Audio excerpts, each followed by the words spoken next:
Bonjour à tout le monde, bonjour, je m'appelle Yoro Choumenouad, je suis un professeur et consultant en comptabilité et fiscalité. Je suis auteur de deux livres, un livre dénommé La brique précis de comptabilité du squad à réviser et un second œuvre un second ouvrage sur la pratique fiscale de la pratique fiscale sénégalaise. Maintenant, aujourd'hui, vous savez que notre pays traverse une crise sanitaire et cette crise sanitaire aussi va impacter beaucoup le secteur privé sénégalais.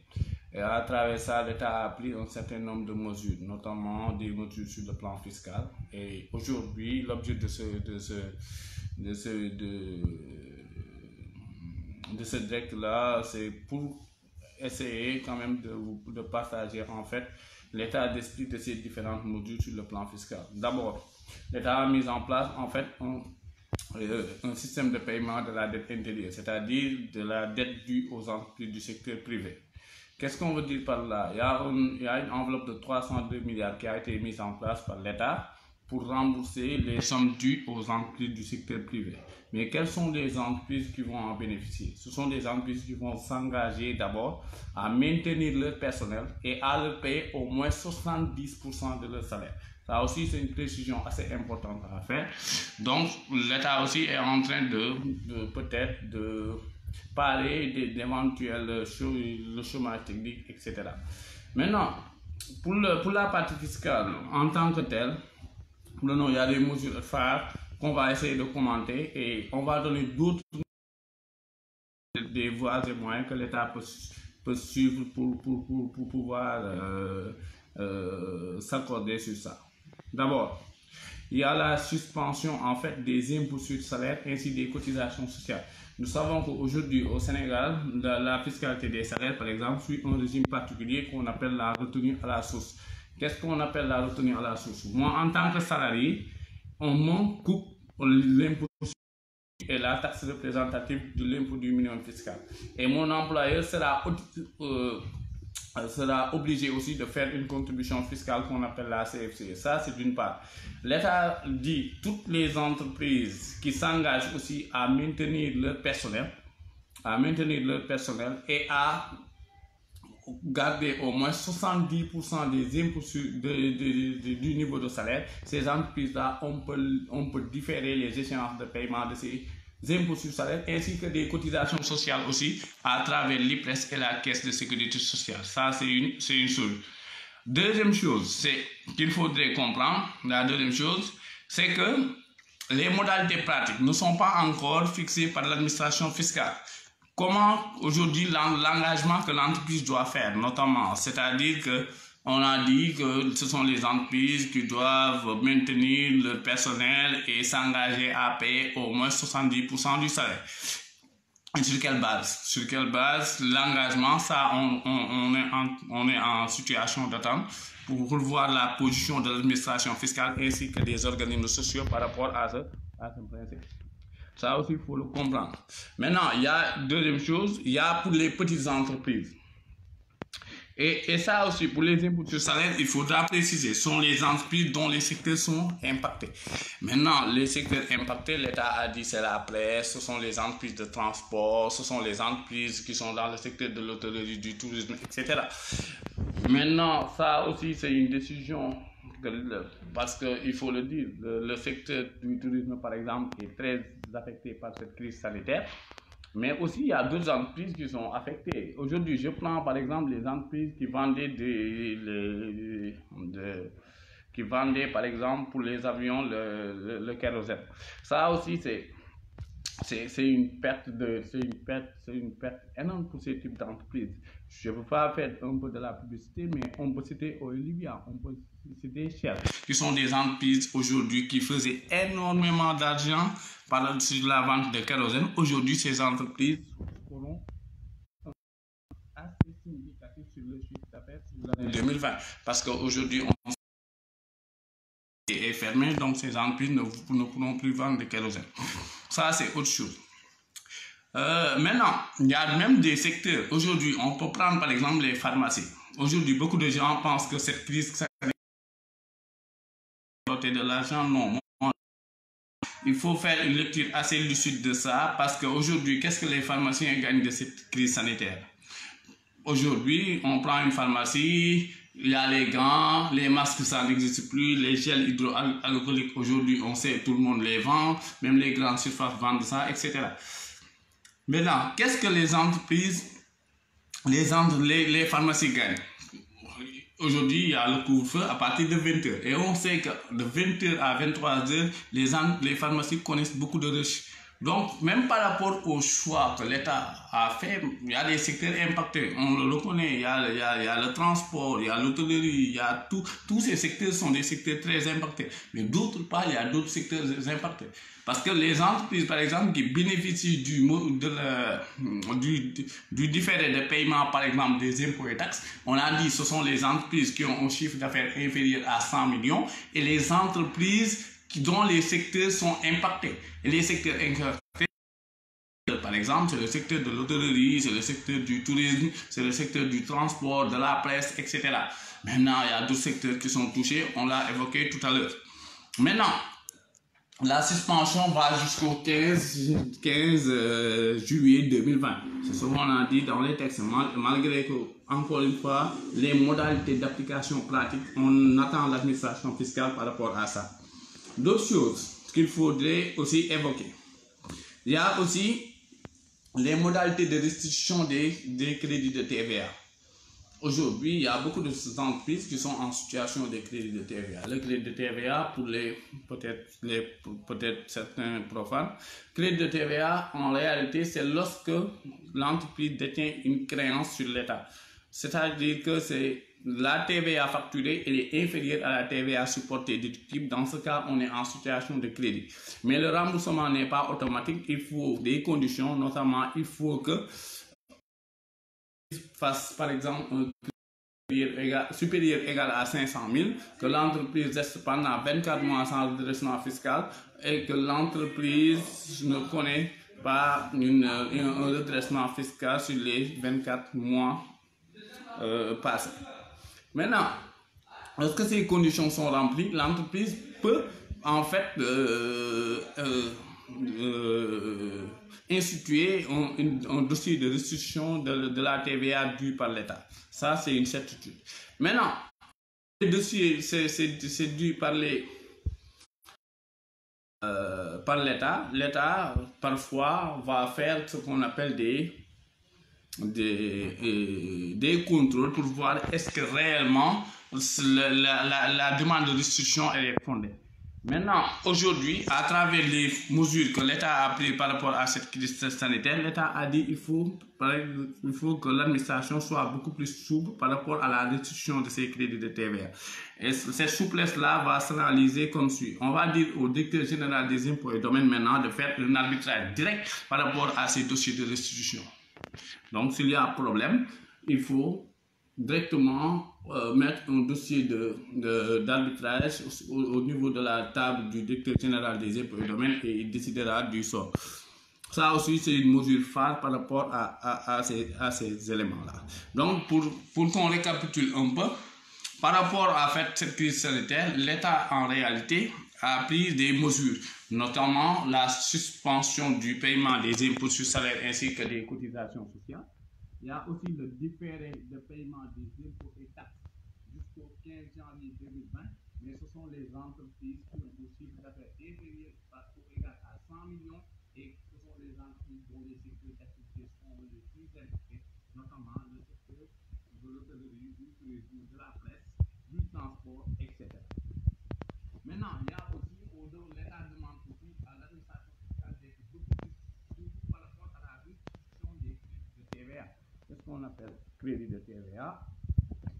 Je l'ai dit tout à l'heure, c'est lorsque, par exemple, le mensuel. Maintenant, au regard de tous ces défis, toutes ces mesures que l'État a prises sur le plan fiscal, on va aller au-delà. Aujourd'hui, on attend auprès de l'administration fiscale d'autres mesures. Notamment, on sait que beaucoup d'entreprises ont demandé à une partie de leur personnel de rester chez eux, notamment parce que la contamination du virus.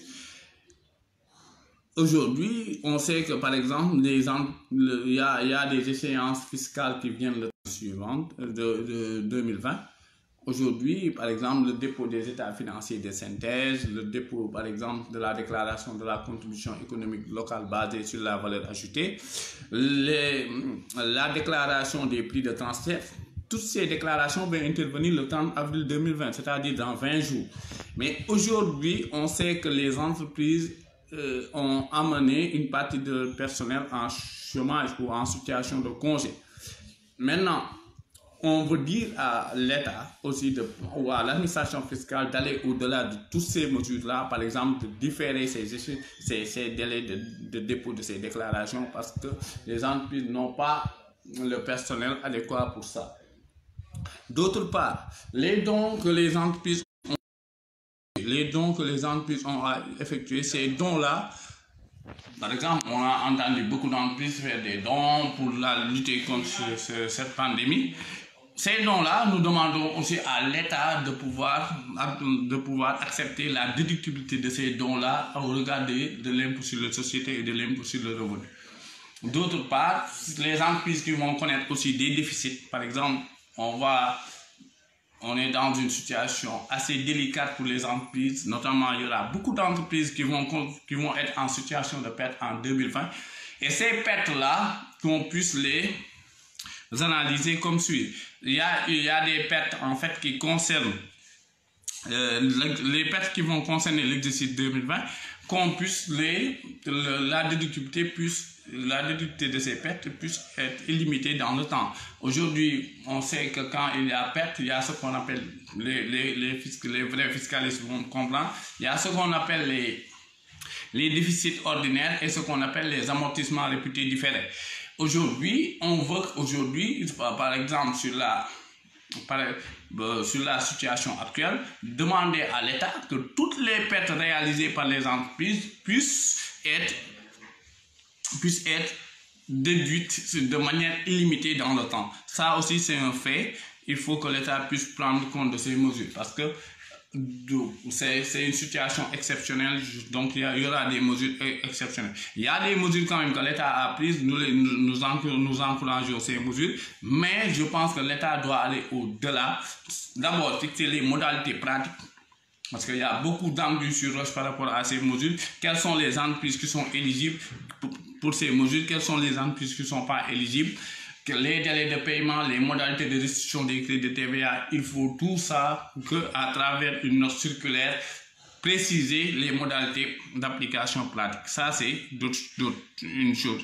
D'autre part aussi, nous encourageons l'État à prendre ces mesures, notamment de reporter les échéances de dépôt des états financiers de synthèse et de la déclaration d'IS ou de la déclaration d'impôt sur le revenu, de reporter la déclaration de la contribution économique locale basée sur la valeur ajoutée, ce qu'on appelle CELVA, de reporter même la déclaration des prix de transfert. Toutes ces déclarations devront intervenir le 30 avril courant. Maintenant, aussi, nous demandons à l'État d'aller au-delà de tout ça. Les déficits qui seront réalisés sur l'exercice 2020, tous ces déficits puissent être reportés de manière illimitée dans le temps. Je pense que ça aussi, c'est une chose extrêmement importante. Ça va permettre aux entreprises, ça va encourager même les entreprises à reprendre. Et peut-être l'État aussi, ça, on ne peut pas aller au-delà, demander aux entreprises aussi, comme il y a une situation exceptionnelle, de reporter, si jamais il y a des bénéfices, de reporter le paiement des dividendes de 2019. Ça aussi, ce sont des mesures phares, des mesures exceptionnelles que l'État doit prendre. Maintenant, les dons qui ont été réalisés aussi, ça, il faut le dire, parce que beaucoup d'entreprises ont fait des dons de centaines de millions, de milliards à l'État. Et on sait que, de facto, les dons ne sont pas déductibles en matière d'impôt sur les sociétés ou en matière d'impôt sur le revenu. Mais nous attendons l'État d'encourager les entreprises. Parce qu'il y avait modification du Code général des impôts qui date de 2012, et la dite modification tendait à dire que lorsqu'il y a catastrophe naturelle, les dons qui sont effectués par les entreprises puissent être déductibles à l'IS. Mais est-ce que cette pandémie peut être qualifiée de catastrophe naturelle? Ça aussi, c'est un débat. Je pense que ce sont des points d'éclaircissement que l'administration fiscale doit apporter. Que l'administration doit apporter. Je pense que ça, ce sont des mesures à prendre, ce sont des mesures phares. Et pour que ces mesures-là puissent quand même être efficaces, encore une fois, il faut que l'administration fiscale puisse prendre aussi ses responsabilités par rapport à ça. Parce qu'aujourd'hui, nous savons que même les PME, on l'a dit, les PME, il y a des PME qui sont touchés par la crise, d'autres PME ne sont pas touchés par cette crise sanitaire. Il y a des entreprises qui, aujourd'hui, l'impact en réalité sur certains secteurs et l'impact sur d'autres secteurs, c'est pas pareil. Maintenant, l'État a visé des secteurs bien déterminés, l'hôtellerie, le tourisme, le secteur du transport, etc. Mais, comme je l'ai dit tout à l'heure, il y a des secteurs quand même qui sont impactés. Les entreprises qui vendent le kérosène là pour les avions, etc. Ces entreprises vraiment sont impactées par cette mesure sanitaire qui a coût de milliards certainement.